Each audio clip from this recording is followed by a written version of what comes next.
de um médium que diz incorporar o espírito do médico alemão. Logo, o lugar se transforma num centro de romaria. A fama das incríveis cirurgias vem chamando a atenção de jornalistas e cientistas estrangeiros. O mais curioso é que nunca ninguém viu nenhuma foto, nem imagem deste médico tão querido pelos brasileiros. Seria esta pintada pelo artista mineiro Marcos Vilar? Mesmo diante de milhares de casos de cura, comprovados pelas próprias pessoas que sofreram cirurgias, a grande maioria dos médicos não acredita nos métodos pouco ortodoxos usados pelo Dr. Fritz. Até agora, nossos cientistas não têm respostas para o fenômeno. Mas será que, pelo menos, alguém se interessou em descobrir se este Dr. Fritz existiu mesmo ou é apenas um mito do qual tanto pessoas bem-intencionadas como também os charlatões vêm se aproveitando? O jornalista Ney Bianchi, da revista Manchete, investigou e faz revelações surpreendentes. O Dr. Fritz, como todo espírito, ele foi, numa certa época, um ser humano, né? Ele existiu na Alemanha prussiana, era um filho de família rica, não era alemão, ele era polonês. Ele nasceu na cidade de Danzig, que é no Báltico, uma cidade controversa, porque uma hora ela é polonesa, aí se chama Gdansk, outra hora ela é alemã, se chama Danzig. Hoje em dia ela é Gdansk outra vez, naquela época era Danzig, então ele era tido como alemão. A família dele, a família Perssofen, era uma família judia. Se formou, ele foi médico, participou de muitas experiências em Munique, e daí um certo karma dele, começou naquela época o karma dele, porque as experiências que eram feitas na Faculdade de Medicina de Munique naquela época era o seguinte: eles pegavam presos condenados à morte e faziam 1000 experiências, a maioria delas letais. Então a regra era essa: quem escapasse vivo estava solto, quem escapasse morto ia morrer mesmo. A vida em espírito do Dr. Fritz no Brasil teria começado por volta de 1942, na histórica cidade de Congonhas do Campo, em Minas Gerais. O modesto funcionário público José Pedro de Freitas, conhecido como Zé Arigó, teria sido o primeiro médium brasileiro a receber o espírito do médico alemão. Essas imagens, filmadas em 8mm, foram feitas pelo jornalista Jorge Rizzini. Rizzini passou a acompanhar todos os passos de Zé Arigó depois de que sua mulher foi curada por ele. O jornalista ficou impressionado com o que viu. Vi coisas que o povo chama de coisas do arco da velha. Cirurgias impressionantes, realizadas numa cozinha com sacos de batata, teias de aranha nas paredes, e aquela pequena multidão naquela casa pequenina, as pessoas respirando umas sobre as outras, respirando sobre a pessoa que está sofrendo a cirurgia, pessoas com chapéu na mão, chapéu na cabeça, um ambiente realmente até causava um pouco de nojo aquela cozinha. E eu resolvi então ir a Congonhas de Campo de novo para documentar algumas dessas cirurgias, porque as pessoas aqui em São Paulo não acreditavam no que eu dizia, porque era um caso realmente inacreditável, fantástico demais. E voltei a Congonhas de Campo levando uma pequenina câmera de 8mm, câmera, portanto, de amador. E eu nunca tinha filmado em minha vida. E chegando lá, me apresentei a Arigó e pedi: olha, Arigó, eu gostaria de realizar um pequeno documentário dessas cirurgias, porque as pessoas não acreditam, etc. Eu disse: olha, isso aí quem pode responder é exclusivamente o Dr. Fritz, Dr. Adolfo Fritz, que é o espírito guia do médium. Você vem aqui no dia seguinte, de manhã, que ele vai dar a resposta para você. Então, Arigó, em transe, é curioso o detalhe, porque Arigó, normal, em estado normal, tem uma fisionomia. E ele, em transe, a fisionomia muda completamente. O olhar, até a palidez, você nota, o próprio filme mostra isso. Então o Fritz levantou-se trepou num banco e disse, está aqui um jornalista de São Paulo que quer filmar, aquele com sotaque alemão. E eu já esperando que ele fosse me fazer uma crítica violenta à minha presença ali. Então me encolhi, né? Mas disse, mas eu vou autorizar a Regina a fazer o filme, pode vir aqui. Eu digo, um momento, então sou eu mesmo. Peguei a câmera, levantei, sou eu, dá licença. E eu entrei pelo povo em frente e lá fui junto para Arigó. Já trepei num saco de batatas, que era uma pequena cozinha, trepei num saco de batatas, acendi a lâmpada e comecei a fazer o documentário.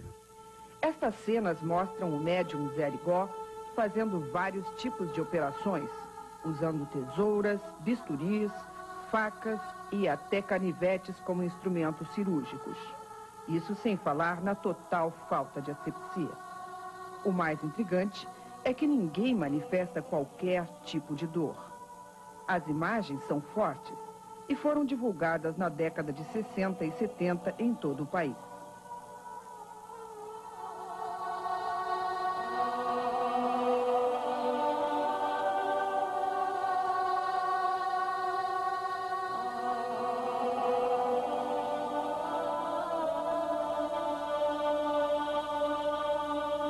De modo que eu fiz esse trabalho fabuloso de divulgação do fenômeno Arigó por amor à doutrina espírita, por amor à espiritualidade, uma reverência ao plano espiritual. A minha vida tem sido totalmente em função da espiritualidade maior. Zé Arigó não ficou impune pelo seu trabalho. Foi processado pelo exercício ilegal da medicina, como conta o jornalista Jorge Risini. A filha do Juscelino Kubitschek, a Márcia Kubitschek, foi curada pelo médium Zé Arigó. Devido a esse fato é que o Kubitschek indultou o médium. Então Arigó conseguiu, não foi detido. Processado pela segunda vez, Zé Arigó não escapou à prisão. Mas lá ele ficou poucos meses.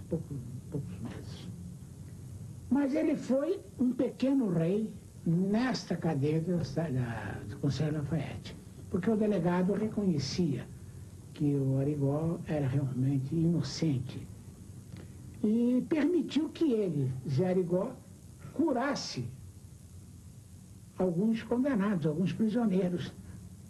Arigó realmente foi maravilhoso, né, para esses detentos, porque não só curou as moléstias dessas pessoas infelizes, como mandou limpar toda a cadeia. De modo que Arigó foi um benefício para todos esses detentos. Mas Zé Arigó pagou caro pela fama e fortuna que fez através do espírito de Dr. Fritz. Em 11 de janeiro de 1971, quando completaria 29 anos operando por intermédio do espírito do Dr. Fritz, um acidente de carro acabou tragicamente com a vida e a carreira do médium mais famoso do Brasil. A morte violenta de Zé Arigó teria sido prevista pelo próprio Dr. Fritz. Arigó foi realmente um missionário enviado pela espiritualidade maior para um despertamento da consciência do povo. Com a morte de Zé Arigó, começaria a sina de todos os médiuns que viriam a trabalhar por intermédio do espírito do Dr. Fritz. Destino ou pura coincidência? Arigó abusou muito. Arigó comprou um hotel, o hotel só atendia quem ficasse no hotel dele, mas não sei o que, mas aí o espírito se vinga e mata. Desde a morte de Zé Arigó, durante 10 anos, a herança do espírito de Dr. Fritz foi disputada por centenas de médiums em todo o país e até por uma brasileira nos Estados Unidos. Mas aquele que seria o legítimo herdeiro do espírito e sucessor de Zé Arigó, o médico ginecologista Edson Queiroz, entrava em cena em 1981. Diferente de Zé Arigó, Edson Queiroz era um homem bem-sucedido. Chegou a ser deputado estadual por Pernambuco. Durante sua carreira, realizou milhares de operações. Ajudou gente famosa como o diretor de televisão Augusto César Vanucci, a cantora Alcione e Cléo, filha da atriz Glória Pires. Como Zé Arigó, o Dr. Queiroz não escapou de vários processos por exercício ilegal da medicina. Também ficou rico e famoso. Mas depois de 10 anos realizando curas através do Dr. Fritz, assim como chegou, o espírito do médico alemão foi embora e levou com ele o médium Edson Queiroz. Nesta época, teria o Dr. Fritz completado e cumprido sua missão espiritual na Terra? Ele disse isso numa entrevista, está aqui no meu livro. Ele disse que foi em 1991, um mês antes dele morrer. Que é a última entrevista que eu fiz com um mês antes do Edson Queiroz morrer. Foi assassinado, né? Ele me disse que ali ele acabava o ciclo dele, que era um ciclo de 50 anos. Ele tinha ficado 29 anos com Zé Arigó, 21 com Edson Queiroz, e que então ele acabava a missão dele. Isso, na hierarquia espiritualista, significava que ele deixava de ser um espírito servidor de caridade para passar a ser um espírito de luz. O jornalista Jorge Rizzini acha que essas pessoas que dizem incorporar o Dr. Adolf Fritz devem ser investigadas. Com a desencarnação de Zé Arigó, o que nós temos verificado, o público está observando, é que tem surgido uma série de pessoas por todo o país dizendo receber, incorporar o espírito do Dr. Adolfo Fritz. Agora, nós temos aqui verificar se realmente o Dr. Fritz está se manifestando tão generosamente através de tantos médiuns espalhados por esse país. Eu, preliminarmente, devo dizer que é um ponto de vista pessoal. Para mim, há muita fraude, muita farsa